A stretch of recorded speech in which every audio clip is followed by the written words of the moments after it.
आइए इस खास चर्चा में एक बेहद रोमांचक और सच्ची ऐतिहासिक घटना, एक अकल्पनीय जेल ब्रेक पर नजर डालते हैं। अगस्त 1972 पाकिस्तान की सुरक्षित जेल। 3 भारतीय पायलट सेल नंबर 4 से बिना सुराग छोड़े अचानक गायब हो गए।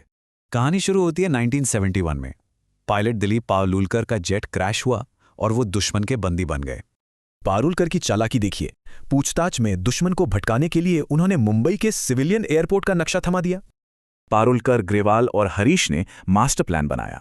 भागने के लिए सेल 4 चुना गया क्योंकि वहां पहरा सबसे कम था। जुगाड़ देखिए, मामूली कैंची और चुराए गए चम्मचों से ही उन्होंने रात में ठोस ईंटों की खुदाई शुरू कर दी। रोज सुबह एक गड्ढे को बिस्तर से ढक दिया जाता और सारी मिट्टी पर्सनल कुरियर बॉक्स में छिपा दी जाती थी। रास्ता कौन सा हो, भारतीय सीमा पर नदियां थीं और हरीश को तैरना नहीं आता था, इसलिए अफगान बॉर्डर चुना। नक्शा कैसे मिला? पारुलकर ने जर्मनी यात्रा का बहाना बनाया और चालाकी से कैंप कमांडेंट से एक एटलस मांग ली।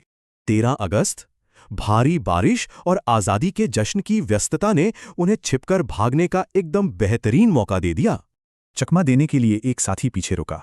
उसने कंबलों में तकिए भरे और जमीन पर नकली नक्शा छोड़ दिया। पठानी सूट और फर्जी पहचान के साथ तीनों एकदम लोकल बनकर आराम से अफगान सीमा की बस में बैठ गए। लेकिन एक गलती भारी पड़ी। उन्होंने ऐसे रेलवे स्टेशन का रास्ता पूछ लिया जो 1932 से ही बंद पड़ा था। टैक्सी स्टैंड पर उनकी टूटी फूटी उर्दू सुनकर स्थानीय लोगों को शक हुआ और पुलिस ने उन्हें फिर से पकड़ लिया। सख्त सजा मिली, लेकिन अंततः दिसंबर 1972 में राजनयिक समझौते के तहत उन्हें सुरक्षित भारत वापस भेज दिया गया। अब सोचिए, जब कूटनीतिक बातचीत चल ही रही थी तो फिर भागने का इतना खतरनाक जोखिम क्यों उठाया गया? इस सवाल का डराने वाला सच बस एक संख्या में छिपा है, और वो संख्या है 54। 1971 के 54 सैनिक पीछे छूट गए थे। उन्होंने सिस्टम पर भरोसा किया और हमेशा के लिए गायब हो गए।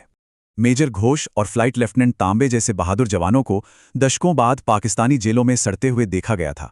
2019 में खुद सैन्य नेतृत्व ने भी ये बात मानी थी कि ये 54 जवान संभवतः अभी भी लापता हैं।